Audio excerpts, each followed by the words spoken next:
Hello and welcome to Google Firestarters. I'm Neil Perkin, the moderator of Google Firestarters and the founder of consultancy business Own Dead Fish.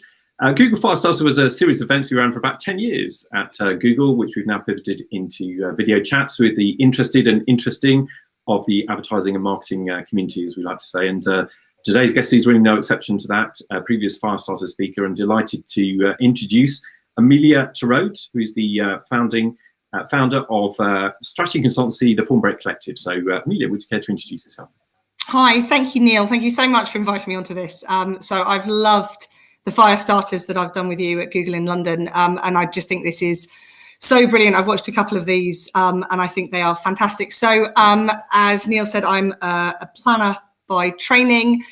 Many years ago in the last century, I got a job from Martin Sorrell. So I worked for WPP. I was one of their first WPP fellows in London and also in the US. And I think partly because of starting at that time, so I started working in 1997, and I got massively into digital and the internet and technology. Despite being a historian from university, didn't even know what the internet was. So I guess right from the beginning, I'd always been very interested in brands and how you build them, but also technology and channels. And I think probably my whole career has been about the integration of those three, of those three kind of clusters. And I've always been trying to find or build agencies where I can kind of pull them together, as opposed to you're a planner who does this, or you're a PR planner, or you're a social media planner. I've been always trying to work out how to pull them together. So I've had some brilliant fun. I've worked with some amazing agencies like Naked back in the day, VCCP for a long time, Ogilvy Interactive. And then my last job was at TBWA in London. And then I set up a consultancy practice with a woman called Sarah Holland back in 2017. Can't quite believe that, but about 4 years ago. Yeah, 4 years already. That's amazing, isn't it? So as you know, Firestarters, we structure it around loosely around sort of 5 questions, really, around learnings and insights and predictions around the industry. So I'd love to get started with that first question, really, Amelia, about what's the best thing across all of that career? What's the best thing that you've learned in your career to date? Well, I've learned so much. I mean, you kind of surround yourself by smart people, and it's the way to get smarter. I think one of the smartest people I've been really lucky to have had as a mentor is a wonderful man called Jeremy Bullmore. And Jeremy, you know, for people who don't know him or haven't read any of his work, you should just, stop this, don't listen to me, press pause and go and read anything that Jeremy's written. But I think learning from Jeremy is one of the many things I've learned is how he treats people and how he gets things done. I remember my mum, when I was a child years ago, telling me that you catch more flies with honey than vinegar. And I love that thought. And I think Jeremy is a great example of that, whereby you treat people with kindness and respect, and people are kind and respectful back to you, and good things happen. And I think that's a real learning in that underpins everything, really. I think the other way of saying it is sort of work hard and don't be a dick. But I think you catch more flies with honey than vinegar is a good mantra to live by. And I'd love to ask you, because obviously now you've got 4 years of experience of running your own consultancy, having worked agency side and for a number of years. So I'd love to ask about you learning things that you've learned really about that process, about setting up your own business, your own agency, and what that's really meant for you. I mean, it's been so amazing. It's been so tough. I mean, and the last 15 months has been horrifically tough. But actually building something and setting it up in the way that you want to has just been massively liberating, because I think there's certainly towards the end of sort of my agency career, and it may be that I go back into agencies, but certainly that chapter was closing, where I was so frustrated with the kind of, the moving of the deck chairs on the Titanic. And I remember, I think I wrote something at the time, which was, it just struck me that not only were we trying to move the deck chairs, but then we got into massively long conversations about whether the deck chairs should be 3D printed or whether they should be hand whittled by somebody in Dalston. And you're like, it just was so frustrating. So like, we're talking about the deck chairs and the ship is sinking, and we need to find a different boat, and we need to find a smaller boat, and we need to find a smarter boat and a faster boat. And I couldn't change the boat. I could do something about the deck chairs, but I couldn't change the boat. And building Formbrake was a chance to put into action things that I'd wanted to do, or things that I'd kind of written on Post-it notes or scribbled onto big bits of A3 paper and then not done anything with. And it was a chance to think about, if you can, if you were going to start a business tomorrow, and it was a blank piece of paper and it was a blank canvas, how would you start it? What would be the foundations? What would be the fundamentals? How would it work? Who would you work with? Who would you work for? How would you work? And I hadn't really been able to answer any of those fundamental business questions before. Well, it's interesting. You talked, I think, when you set up Formbrake, about it being like a new operating system, really faster, flatter, more flexible.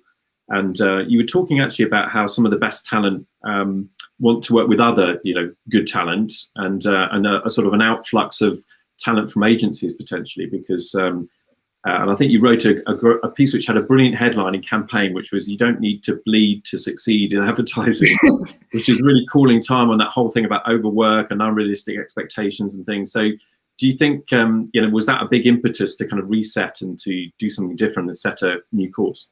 It was, and I really, one of the things I love very much in life, I love words, and I love putting them together. And, when you write a good line, it's good. And I remember writing that, and it just, you kind of know in your stomach, you're like, that's good. That's how I wanted it to be. So I wrote that piece in Campaign when my mum was really ill. So she was diagnosed with a very late cancer diagnosis, and it coincided with TBWA merging with Lucky Generals, and so for a long story short, I wasn't working. And that was brilliant, because I could spend the last couple of months with my mum, who was really very sick. And I think when you're with somebody you love who doesn't have much longer, it really makes you think about the time that you have. And there's a Martin Luther King quote that I really love. He was doing an address actually at the Riverside Cathedral on the Upper West Side in New York, I think it was 1967. It was during the Vietnam War. And King was talking, he has this wonderful phrase, which he talked about the fierce urgency of now. And I think when somebody you love is on the verge of dying, the fierce urgency of now becomes even fiercer. And we don't, it sounds morbid, and I'm not a morbid person, but none of us know how long we have. We don't know what life has in store for us. And it just struck me that sometimes, and the older you get, the faster the years go by, and you kind of sneeze and it's like, oh my God, 3 years has gone by. How's that possible? And it's really easy to talk about things, but you just have to do it. And I think that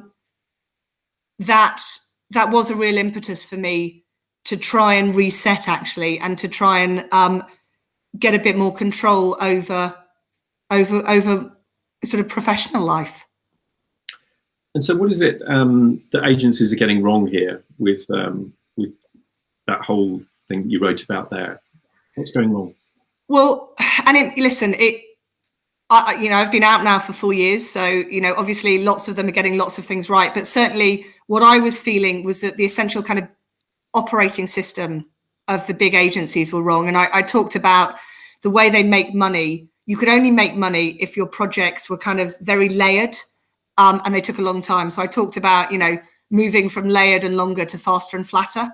And lots of times you have to kind of structure, the organizational structure has to be like that because the overheads are so huge. You're in Golden Square or, in Bankside or wherever you are, just the sheer overheads are so phenomenal that in order to break even, you have to claw back the money in any way. So I think that was something through no fault of agencies, but just the overheads were wrong. I also thought that there was this weird belief that you had to own the talent. And it was almost as though to get freelance talent in would only be a distress purchase. It was only when people were, bleeding out of their eyeballs, then we got some freelance talent in. And I kind of took the flip of that, which is, I think what you need is a very, very small core expert center. And then you bring in what you need. You need to be much more comfortable with flexibility and not see it as a sign of that core weakness by bringing in experts. But actually, maybe you need experts for a day or half a day or a week. And that makes the offering and that makes the center stronger. But the network agency certainly couldn't do that. The first thing that goes is a freelance budget. You can't bring any freelance talent in. And actually, that's massively short-sighted because you're building teams with people who aren't sold, so to speak. And, and if they're not sold, it may be because they aren't very good and they're not actually who you need on the project.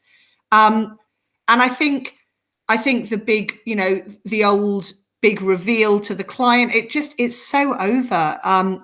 You need to be working collaboratively, working alongside.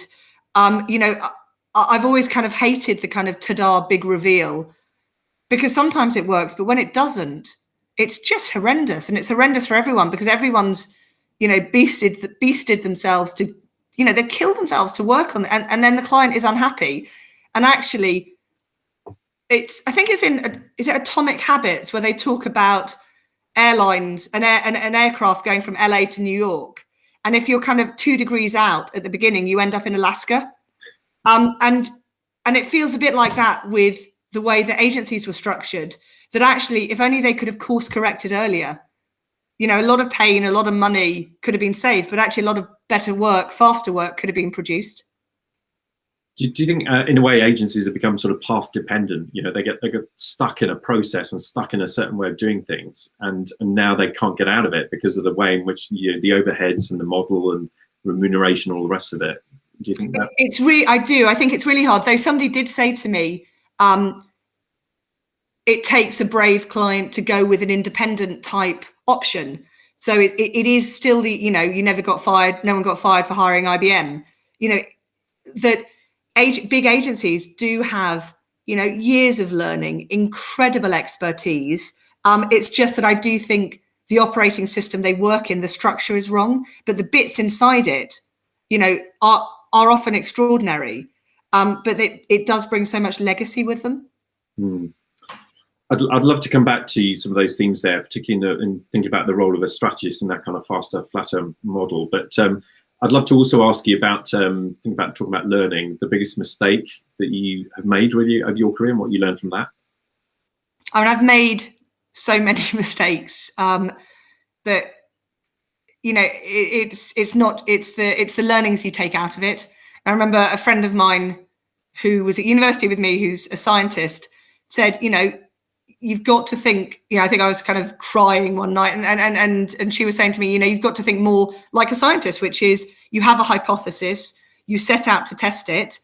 And if a hypothesis fails, it doesn't mean your experiments failed. It means the hypothesis was wrong. But, failing forward, I guess everyone talks about failing fast, but, you've got to fail forward and take a step forward and not do it again. But I got lots of failings, but I do think, I find it very hard to walk away when something isn't working because I don't like admitting that it hasn't worked. And there have been a couple of times in agencies when I should have walked away earlier because it was obvious that I'd either come to the end of, the life cycle had ended, or it wasn't working. And I was so intent on making it work and not giving up, and grit and perseverance and all those other things you're taught, that actually I should have, I should have leaned out at some point. Everyone talks about leaning in, and there were times when I should have just leaned out. Yeah, I mean, do you think that whole sort of hypothesis, test and learn, and sort of fast and roughly right approach, I mean, it sort of runs counter to the idea of a really crafted, well-crafted piece of work that perhaps an agency might be working on? Do you think there's a tension there, or is actually there's room for both? I mean, I do think there is a bit of a tension. I mean, I remember in my last agency sitting down with an amazing art director who just spent months on this beautiful press ad, and it was gorgeous and it was so well crafted, but actually, like, there wasn't any need for it, and it didn't stand out. It just, I mean, there was no need for a press ad anyway. It was the wrong choice, and it was beautiful wallpaper. It looked gorgeous, and then you flick past and it would have had no memorability whatsoever, but a huge amount of craft in it. And I almost hate myself saying it, because I never want to belittle the art of craft and time. But I think it's like, goes back to that, course correction and 2% wrong at the beginning of an airline flight. Like, that should have been course corrected at the beginning, as opposed to months and months shooting and making this, gorgeous piece of art that was beautiful wallpaper. Yeah, there's a thing that I really like from Jeff Bezos, actually, I think it is, but he talks about 90% of decisions, which are the kind of decisions where you have to be right. You can't bet the company, so you've got to wait until you've got 90% of the information you need before you move forwards. But there's lots of other decisions which are 70%ers, and they're much more lightweight decisions. You only need 70% of the information before you can move forward and then course correct, like a one-way door, two-way door type decisions.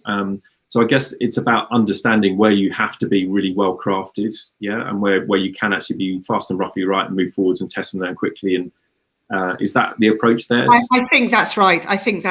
And I haven't heard that Bezos quote before, but he does give good. He gives good quotes. I think, like everything, there's kind of the middle way, isn't there? It's not all this and it's not all that. The reality is always somewhere in the middle. And how do you get that balance? The long and the short, the fast and the slow, the craft and the speedy. And it's how you how you kind of weave it together into something that feels coherent and memorable and powerful. Yeah, and so in looking at the industry, I'm really interested in your perspective from running Formbrake for 4 years and looking at the industry and your insight for how it's changing or how it needs to change. Then, what do you think about that? Well, I remember, I think I was at I think it was a fire starter, and I stood up and I kind of had this, what I call my train spotting moment, when I said that I sort of predicted that in 5 years' time, half the agencies in London wouldn't be there anymore, or they'd be so, they'd have merged and would be so different and called something else. And actually, goodness, most things I predict hasn't come to pass, but that was a pretty good prediction. I mean, I think I have loved the blossoming of these new types of studios and consultancies and collectives that are coming up. And, hopefully we're through the worst of COVID. I mean, I do think it's, we're still a good 12, 18 months, there's a lot longer of this to play out. But, out of catastrophe is opportunity, and people are taking that opportunity. And I think it gives me huge optimism to kind of look and see, because, it was too London centric, it was too networky, and there was too much legacy in the system. Mm. And do you think, you're talking there about your smaller creative studios and agencies actually sort of winning and handling big accounts now and global accounts. So do you think that size matters much less now for agencies? I do. And I remember when we started Formbrake, the first question that people would always say is, oh, how big is the collective? And I would want to say, and lots of times I did, which was like, it's the worst question. So, I think today it's 478 people are in it, but actually it's irrelevant. What is that a good thing or is that a bad thing? It's a meaningless metric. What you want to know is, what are the projects won? What are the, is it better to have 100 totally engaged, 50, 20, 10, 478, is that good or bad? It's the size isn't that important. And, and the way that we're all working now has demonstrated the ability of connecting up smart individuals around the world to kind of come together and sprint hard on a project. We can do that. And what was so let's go into that a bit further. So the whole kind of idea of a distributed model, what are some of the challenges around that and some of the benefits for the work and clients around that model? So there's lots of challenges. One is on quality. So when you're bringing people into projects, other people could say they're fantastic, but you work with them we've worked with a couple of people who really haven't been fantastic, but have had, people I've really respected have raved about them, but for whatever reason, it didn't work with us. So I think quality is hard. I think when you work with a flat distributed model of sort of freelancers, it's flexible, right? You have somebody in mind and they're perfect, but then somebody else comes along and offers them a 3-month contract at double, the rate you'd been talking about, and they go with them, and suddenly everything that you'd been doing around a specific team kind of falls apart. That has happened. And we've realized that you kind of have to have kind of multiple layers that, if Shona leaves, then we've got Matt involved. And if Matt, you've got to have, and it's not even A list, B list and C list, but you've got to have options. I think it's also a learning. A couple of times we hadn't fully realized that clients are they still kind of look you in the eye, and it's you that they trust, and they trust you to build the team and to kind of put the parameters of the project. They don't want it all distributed. They don't want to be doing that. And who's going to be setting the strategy? That's something at the beginning, I think we kind of took much more of a kind of cooperative style, very, very flat. And then at some point you kind of go, okay, I'm going to have to play a card here now. I don't agree with that. And this is, I'm running the project. So I'm really sorry, but we're not going to go with your strategy. We're going to go with something else. And at the beginning I found that kind of hard, because sort of philosophically we tried to set ourselves up being sort of different, but you have flat doesn't always mean totally flat, but it can mean less hierarchy. And do you have is there a real kind of core to it though? Like a team which is a persistent team around a project, a piece of work, a client?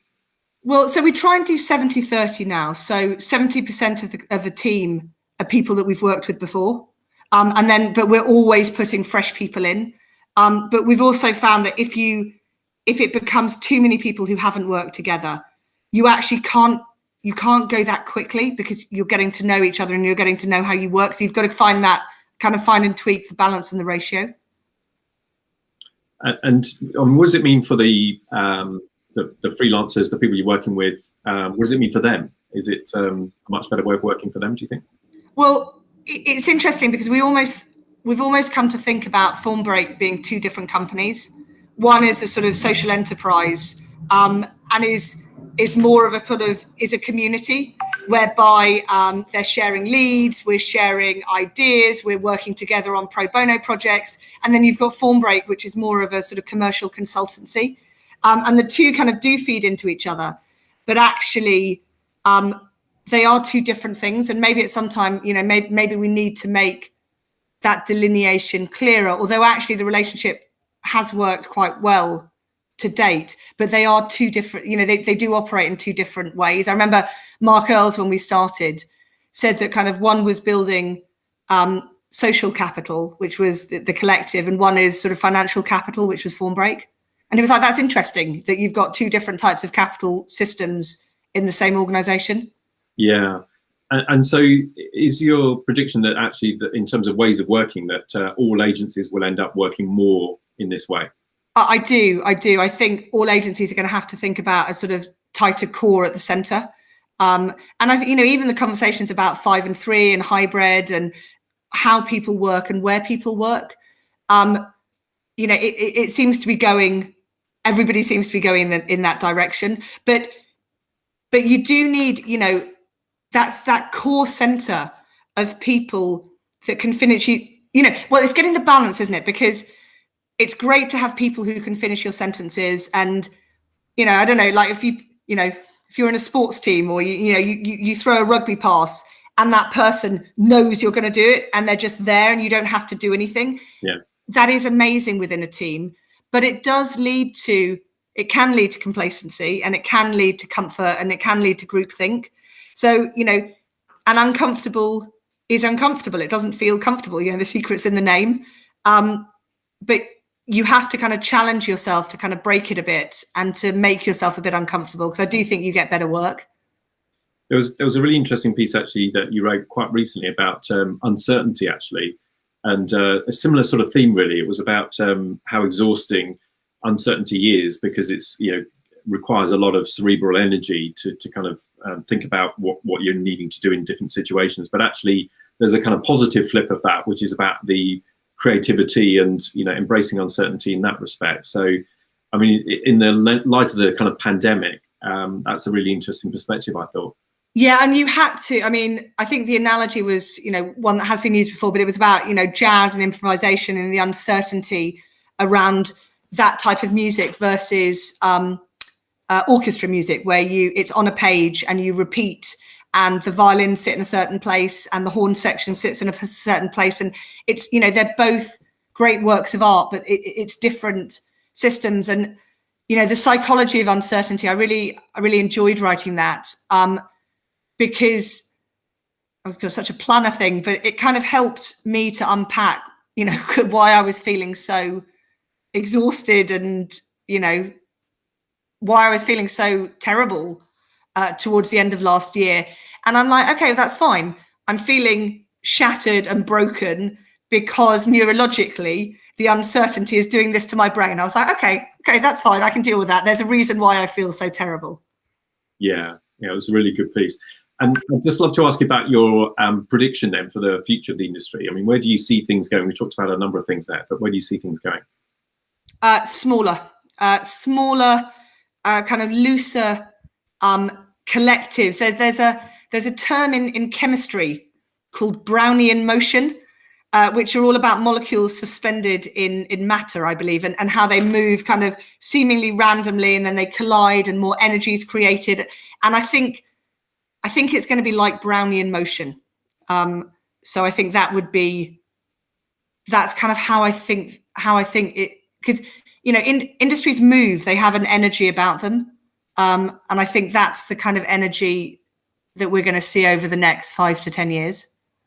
I mean, that's a really interesting analogy, isn't it? I mean, you meaning there about it being a lot more fluid, and then things just coming together because there is a focus, there's of some kind, there's an energy behind it, and then people are clustering around a project and then dispersing again and clustering absolutely around. Then it goes. Absolutely.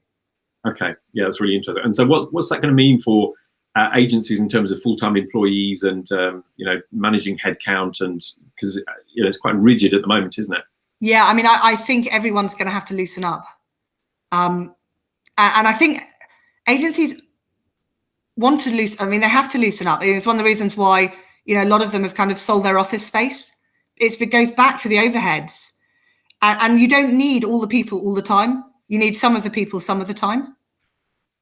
But getting comfortable with loosening up again isn't. I think some agencies are going to find it easier than others. Okay. And I'd love to ask a bit about training, actually, because you've written about this in the past as well. And so just the kind of skills in the industry, because if it's all going to be a bit more fluid and flexible, the ability to kind of be known for certain things and to, you know, obviously have certain skills areas. And you did, I think you said a few years ago now about agencies having not done a good job at, you know, training their people, and actually having reneged a bit on that. So do you think actually we lack a bit of core skills in the industry, and that there's a need really for a lot more of that? I think we do. And I think it's interesting because I think that the industry mirrors kind of society in general. You know, the idea that, you know, 30 years ago, I spent 3 years studying history and that's it. That's my studying done. Is, you know, I didn't do an MBA, but that would have been 2 years. You know, it's just wrong. And I think we're really lucky to have organizations like the IPA, where they've got certificates and foundations and diploma. In fact, Sarah and I are involved in their excellence diploma, which is just a brilliant training module. It's an amazingly modern way to train strategic thinkers, not necessarily strategists. But we're really lucky that we've got the IPA. But I think what'll be interesting is, I think as more of us kind of work more independently, the onus is going to be more on us, and training ourselves, and how we find that training. I was in fact doing a podcast with one of the founders of, do you know 42 Courses? Oh yeah. Yeah, so I thought they were fascinating. I thought they were brilliant, actually. And again, looking at the courses that they run, it really struck me that the future, the future is bite size and lifelong learning, but there is going to be much more onus on the individual to curate and to lead their own learning. You know, there isn't an HR department, there isn't a trade, you know, that kind of feels quite 20th century. We're going to have to be much more self-dependent. Yeah, there was in the Firestarters talk that you gave most recently, there was an amazing analogy actually, which is a good point to bring that in here, which is about the role of a planner and a strategist being thinking like a detective, storying like a journalist, and persuading like a lawyer, which I just thought was brilliant. And so talking about skills, beyond just kind of industry craft skills, but it feels like what you're saying there is those kinds of skills are going to be much more important as well. Yeah, and I'd love to do at some point, like, we should really, Neil, maybe we should do that together. Maybe we need to start, or maybe I'll talk to 42 Courses. But yeah, I mean, the thinking like a detective, how you put the pieces together, how you hypothesize, how you start to map and solve problems, because that's what we do. We solve problems. And then, storying like a journalist is, trying to find the angle, trying to find the hook, trying to think about the headline, those ways of creating something that people want to read. If you're a journalist and nobody wants to read what you've written, you're a pretty bad journalist. But not often, maybe, but sometimes I kind of meet strategists and they're writing kind of boring strategy. I don't want to hear it. And I think we've got to make it interesting and relevant. And then the final one, which was the old Johnny Cochran, persuade like a lawyer. How do we articulate a thought, and how do you, that amazing skill of dropping breadcrumbs so that people pick them up and they come to the conclusion kind of 3 seconds before you hit the final slide and you've come to the same conclusion? Like, that's a real skill. And I don't really know how you teach it, because certainly I've kind of learned it organically over 20 something years, but they are definitely skills that you're needed, that aren't just, how to write a brief, how to run a focus group, which are all absolutely fundamentals, but it's over and above the course craft skills. What's going to differentiate you? Yeah, it's interesting what you're saying about bringing people on the journey with you. And I think I've had the same experience. It's kind of the thing, one of the things you learn from experience, I guess, and is hard to teach, I suppose, isn't it? But so necessary, the actual art of bringing people on a journey so that actually they understand and they can be persuasive and so on. So that's such a skill, isn't it? I had a wonderful boss in New York, John Steele, who wrote Perfect Pitch and many other, brilliant books. And John Steele was just a master in in how you tell that story and how you take people with you. And again, you know, he's just he was such an influence, you know, and just not rushing to kind of the slides, you know, write the story, write the narrative, you know, how does it ebb and flow? What's the point of tension? What's the cliff edge? What, you know, where are the pauses? You know, where are the things you're not saying? Yeah, and it's, you know, it's not how do you write a presentation. Yeah, and also not perhaps trying to be the smartest person in the room or the best. It's about, I think John Steele said, it's about winning, isn't it? It's about understanding what you need to do to win. That's very true, very true. So we're running short on time, unfortunately, but I'd love to ask you my final question, which is kind of my catch-all question, which is, what's the question that you wish that I'd asked you, and what's your answer to that? So Amelia, what's that question? Well, I wish you'd asked me about swimming in cold water in winter, because I just, I'm kind of evangelical about the power of cold water swimming. And it has helped me be a better strategist. It's helped me be a kind of calmer person. And I just think, yeah, I wish that we could have spent 45 minutes talking about jumping into the Baltic when it was -1 in January of 2020, just before lockdown, and how happy that made me. So tell me a bit more about that. What is it that you get out of, and why cold water swimming? Why not just swimming? Well, so I think there's a lot. I mean, there's a lot of kind of hype around wild swimming, but I think for me, it's the coldness that's the thing. So again, there's been a lot of kind of research into what it does to the brain, but so many things I love about it. I mean, first of all, it's like drinking a glass of freshly squeezed pink grapefruit juice. It kind of just, it's like, wow, it's just such a sort of zing. But in the winter, when it's really cold, it's quite scary. It is a bit scary. And when the water's kind of 5 degrees and you're there, and if you listen to your brain would say, hey, Amelia, it's really cold. Why didn't you just go out and go home? But actually, you can be stronger than your brain. So as you step in, I sort of say things like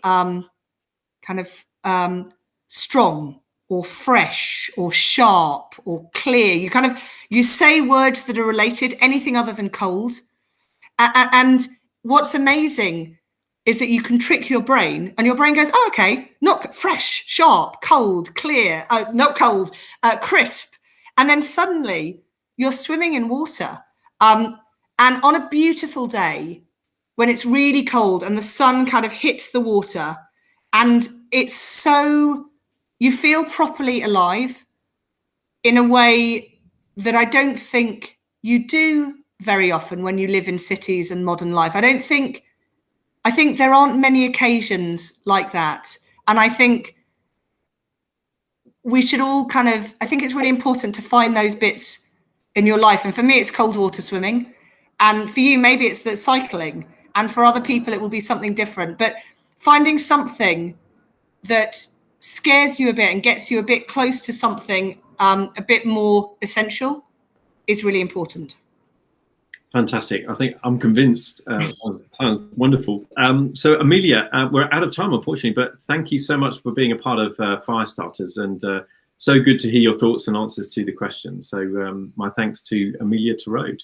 And for everybody watching, don't forget to share the video and to like and subscribe. So thanks again to Amelia. Thank you.